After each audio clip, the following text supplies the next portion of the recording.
Welcome to Introduction to Bioengineering at Stanford University. This is a brief video introducing the class project, the BioNaut project. Let's get into it. Remember, the goal for this course, Intro to BioE, is to become a bionaut. Bios, life, not a sailor. We're sailing into the biotic future as we learn what bioengineering can be in the 21st century. And this involves becoming somebody who understands, as you know, what do living systems do? How do we work with them? How do we partner with them? Can you talk about this with others? Are you familiar with the tools that bioengineers use, at least as a beginner? And could you decide what to work on? A bionaut is someone who can not just go along for the ride, but steer the ship. You know, what should we be thinking about doing? What are the big problems? What are the tiny problems? What are your problems? What are her problems, his problems, their problems? You know, so this last part of our goal for you in becoming a bionaut is to start to put it together, start to imagine what bioengineering could do where you are. All right, let's get into it. Step by step, this project will take you through the process of imagining what you might wish for and then thinking about whether or not it's a good thing to do. First, we're going to work on brainstorming bioengineering opportunities. Second, there's this funny word, framestorming. We're going to framestorm better opportunities or ideas and teach you how to do that. Third, you're going to have so many ideas. It might be a good idea to ask, is it legal? You're going to get in trouble if you did it or not? And also, is it ethical or unethical? Maybe those are the same things, maybe they're not the same things. We'll give you a tool to think about that. Thus far, your ideas will be pretty simple in their description. We use a tool called design criteria so that you can develop a richer specification of what's involved in your bioengineering project. Finally, once you've started to decide what to work on and what you are super excited about, we'll pull out one last tool, the futures wheel, so that you can better understand the impacts, the direct impacts, the second order impacts, the third order impacts, and so on. And from that, do one last check in terms of whether or not you think your project's really a good idea or not, or if you need to make some final adjustments. This will then lead to a final decision about whether or not you think your project should go ahead. Now, you're not going to do the project. Your job here is just to specify what the project would be. Overall, the goal here, again, is to describe a compelling bioengineering project of your own choosing. We're not going to give it to you. You have to come up with it. That's the whole point of being a bionaut, that you are truly excited about and you can share with others. So that's the primary goal. And along the way, there's a hidden secondary goal, which is to give you improved literacy. Like maybe you've already heard about brainstorming, but we're going to level up your brainstorming. But most of the tools I bet you haven't seen before. And literacy and practice with generally useful tools for deciding what to do. These are tools that are useful in bioengineering, but if you go into business, if you go into the theater, whatever you do, right? Like these will be useful tools that you're getting through the class project. So enjoy that too. Let's take them one at a time. What I'm going to do here is I'm not going to spend all the time you need to spend on the tools. I'm just going to give you a taste of it. And then when you look at the project module assignment, we've embedded links to websites and resources, YouTube videos, and this and that. 5 minutes here, 8 minutes there. Would really encourage you and are expecting you to watch those videos, practice the materials before you apply the tools. I'll just give you a taste of each tool. So the first tool is brainstorming. And again, you probably heard about brainstorming, or at least familiar with the word. I want you to think about it, though, like chess. Maybe you know how to set up a chessboard. That's pretty good. And maybe you even know how to play chess. But you're probably not, maybe some of you, but I guess most of you are not chess grandmasters. You're not among the best people in the world at playing chess. And so even if you know how to set up a brainstorm, maybe you're not a grand master a brainstorming. So in that spirit, please pay attention to what's going on here. In other words, never miss an opportunity to be fabulous, right? Okay. Brainstorming fundamentals. This comes from the D School at Stanford, where I have a lot of fun and do some teaching as well. The first thing about brainstorming, these are like rules of brainstorming, which is a little bit paradoxical, but they're rules, so you have a good brainstorm or a great brainstorm. You want to do this with others, and this part of the project you can do with others, and we're asking you to do with others. When you're brainstorming, you don't want to judge what somebody says. It's like, oh, that's a stupid idea. If you say that, brainstorm's going to crash, right? So suspend critique. There'll be plenty of time to figure out whether it was a good or bad idea later. Once you get that out of the way, now you can go for wild ideas and encourage it, right? It's like something sounds totally crazy, just keep going. Oftentimes the next thing that comes up will be really important or good. Work together, build on the ideas of others. Listen to what other people are saying and add on to it. My favorite turn of phrase when I'm brainstorming is like, yes, and. Yes, and. Like, oh my gosh, that's amazing. Yes, and. Right? It's like, oh, you know, we're going to put a potato on the moon. Yes, and it'll be French fries the next time we go there. It doesn't make any sense. Just yes, and as a tool will help you build on the ideas of others. It's amazing. Go for volume, not loudest volume, like not up to 11, but go for as many ideas as possible. So we're going to challenge you in this part of the project, wait for it, to come up with 100 bioengineering project ideas. And we mean it, right? Like go for quantity. And once you get into the flow, be no problem. When you're working in a group, listen and participate to maintain a single thread of a conversation, momentum as a group. Don't break the group up into side conversations. Don't go it alone.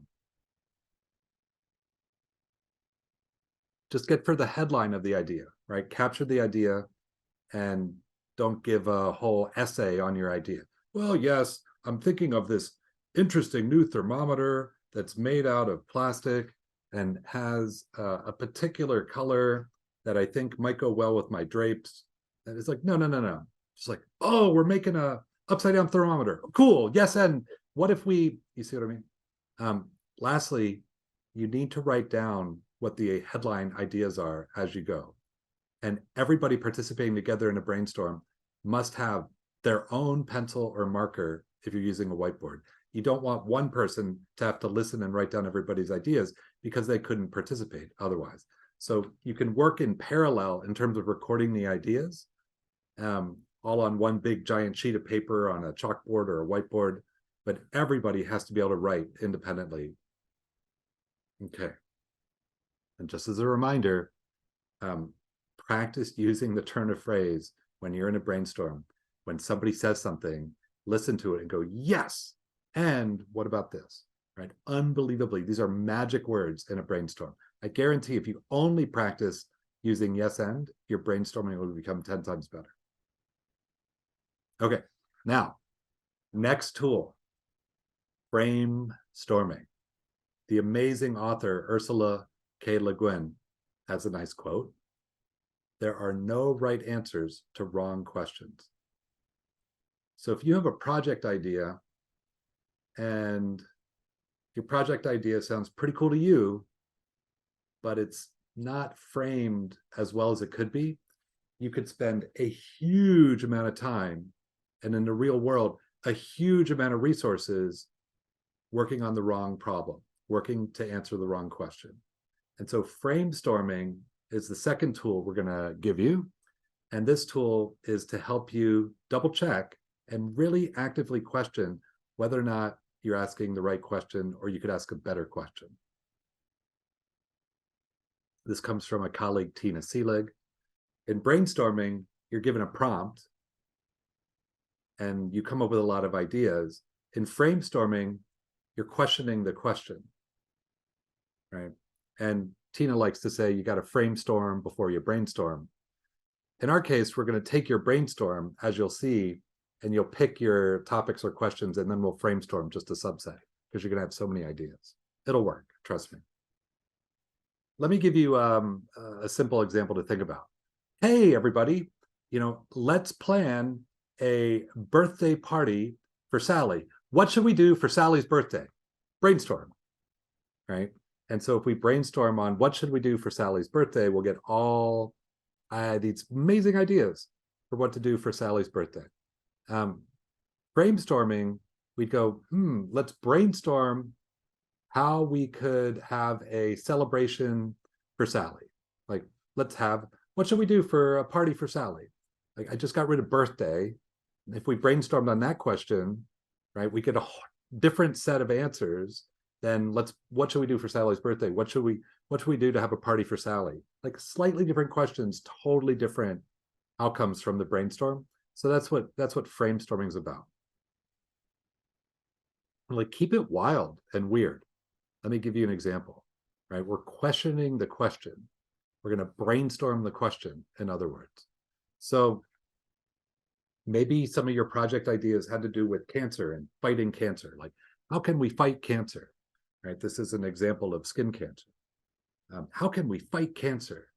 But what if we said, instead, like, let's brainstorm the question. Instead of how can we fight cancer, let's just brainstorm. How can we prevent cancer? How can we tease cancer? How can we love cancer? How can we tickle cancer? Remember, there's no bad idea in brainstorming, and we're brainstorming the question here. How can we tickle cancer? How can we stop cancer? How can we share cancer? How can we lick cancer? It doesn't make any sense, but I shouldn't have said that because we're brainstorming.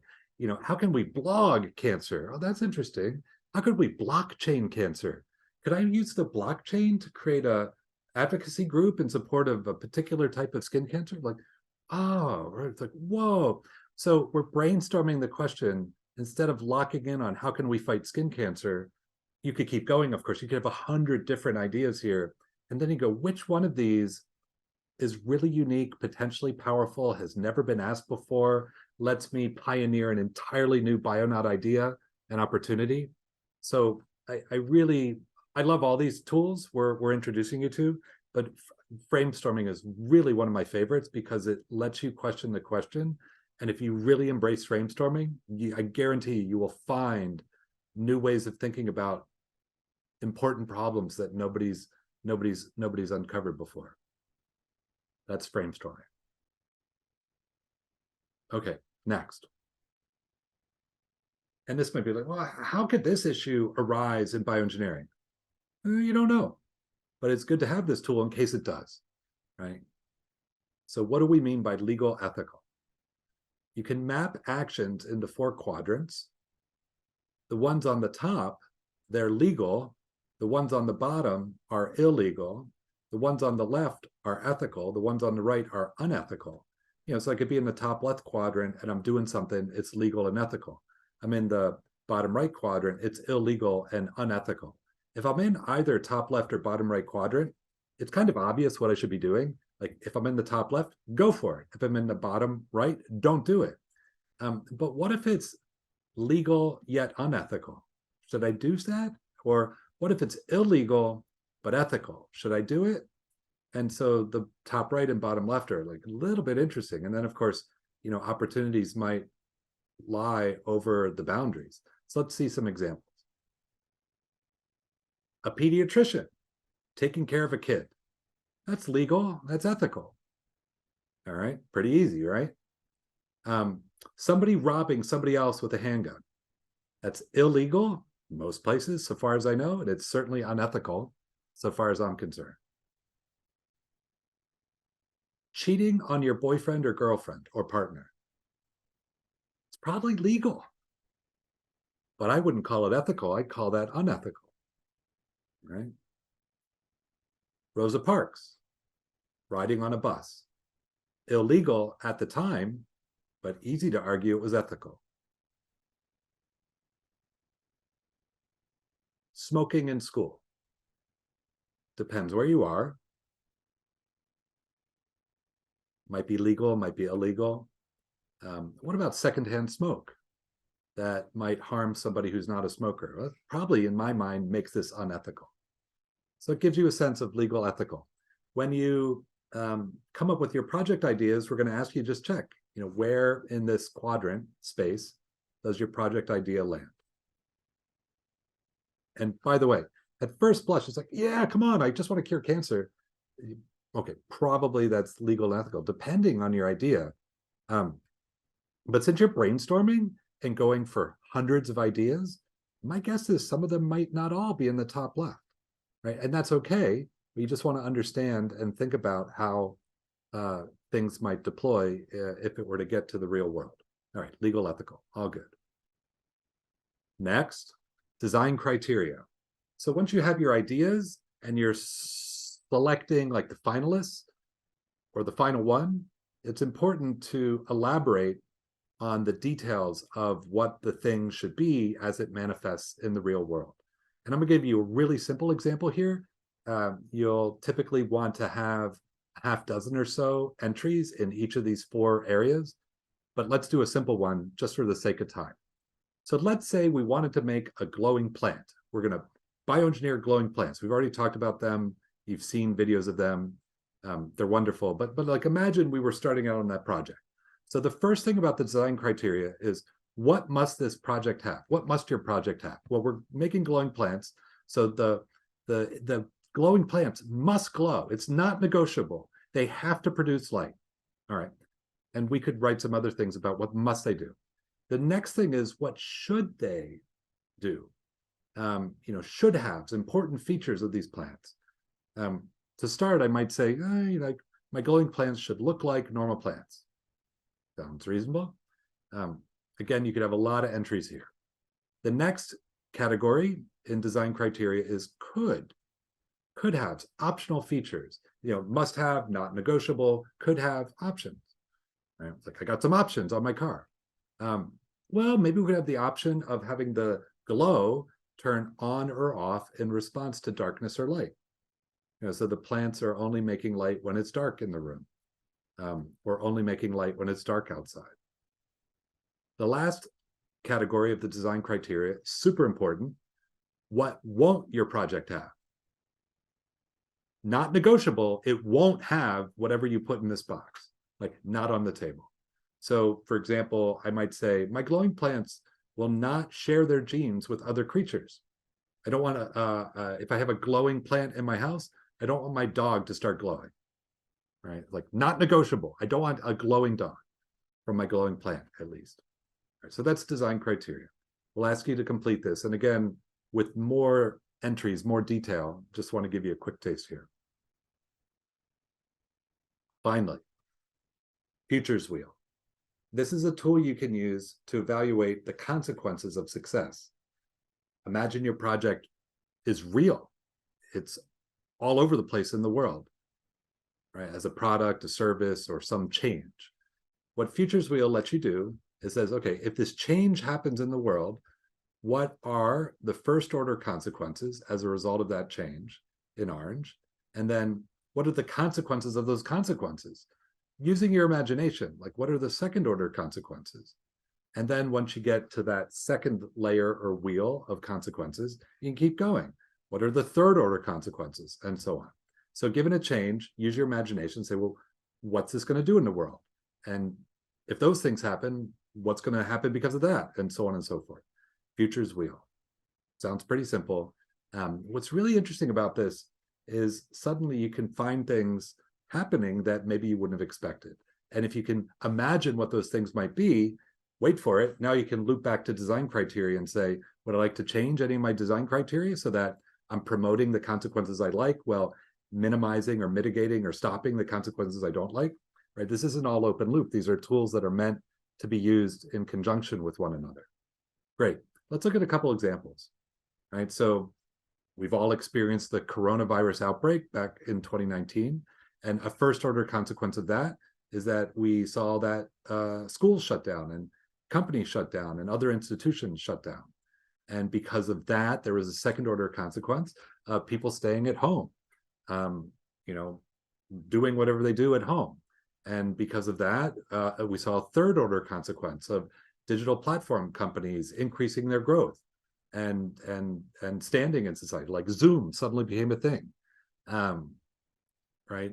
Because of the pandemic, there was a first order consequence of hospitals being overwhelmed and supply chains and nurses and doctors being super stressed and dying.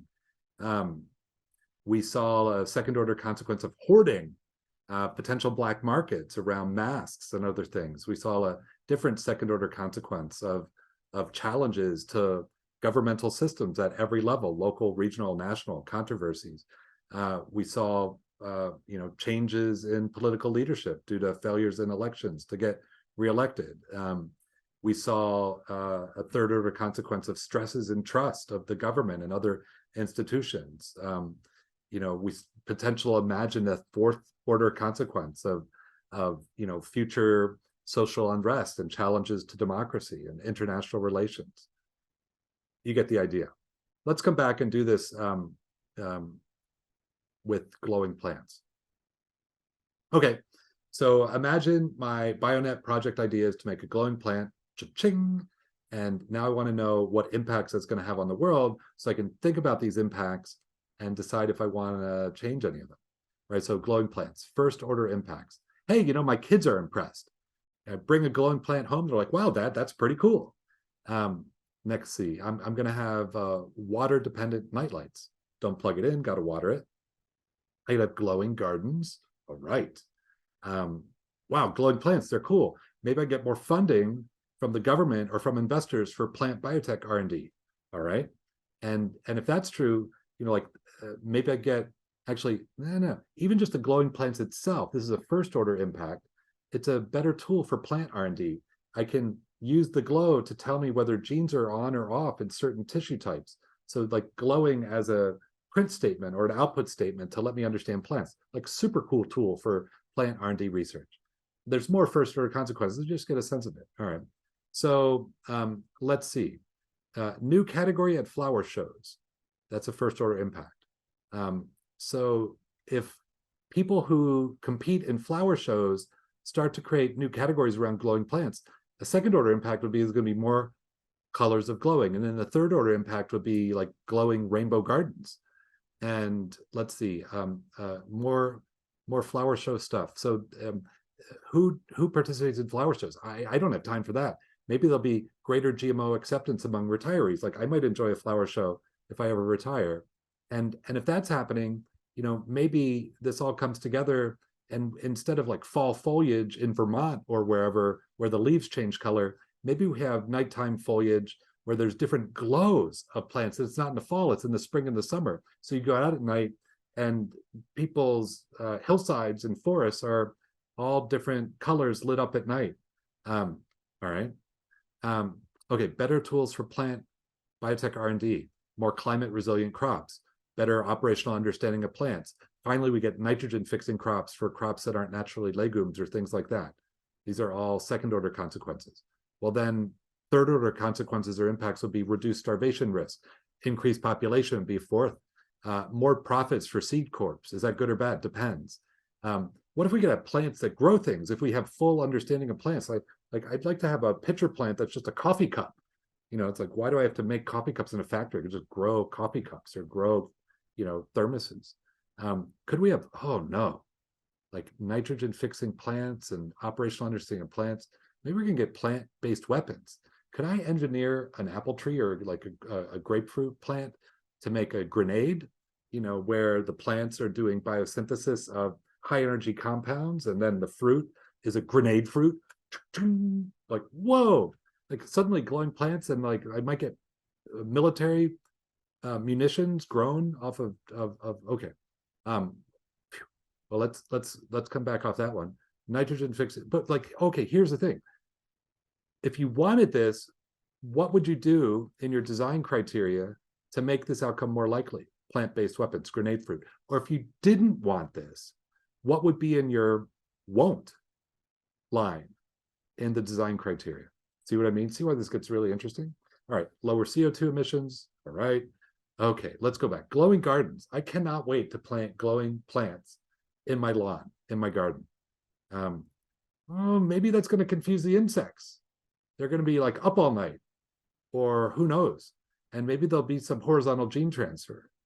Other creatures will get the glowing cassette. And now suddenly, like, not just my garden is glowing, but other things are glowing, like the forest or the birds and insects that are eating the plants or parts of the plants. And if I have confused insects, then maybe I have collapsing ecosystems. It's like, maybe I need to, like, do I want this or not? What do I do down here?